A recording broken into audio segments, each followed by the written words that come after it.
Синдикалците ги изнесоа на маса аргументите за како што велат вистината за затварањето на комбинатот Југохром, каде што повеќе од 1000 работници се уште седат дома. Обвинувањата на Сдруженијето Екогерила дека фабриката работела спротивно на еколошките стандарди се тенденциозни и неточни, велат од синдикатот. Бараат Југохром да почне да работи, паралелно додека се гради филтерот. Во 2017 година веќе Југохром не работи, како што кажам. Јануари имаме загадување 116 микрограми, април имаме 32 микрограми. На што се должи се ова намалување? Југохром не работи, 72% пак е намалено загадувањето. Полошкиот регион фактички е на 7-мо место, на предпоследно место со заболени луѓе од канцерогено заболени и со луѓе заболени од белодробни заболувања.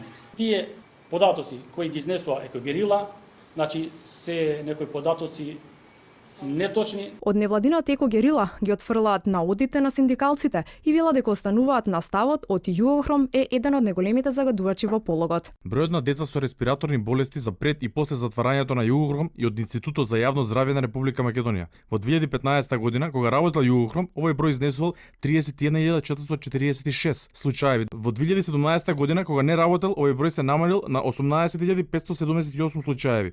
Ние не им веруваме на ветувањата на Југохром и на владата, бидејќи со години сме изиграни. Неодамна, вице-премиерот Кочан Ѓушев рече дека Тетовскиот комбинат нема да се рестартира се додека не се постават потребните еколошки филтри.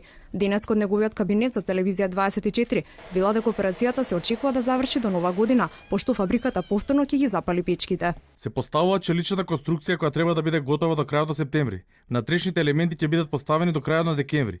По нова година во погон ќе бидат пуштени печките и ќе се тестираат како функционираат филтрите. Крај на јануари се почнува со производство. Во ведувањето на потребната интегрирана еколошка дозвола во Југохром долго време ја бранува јавноста. Вработените велат дека фабриката не е најголем загадувач и потсетува дека таа извор на екзистенцијата на стотици семејства, а невладините жестоко се противат на рестартирањето.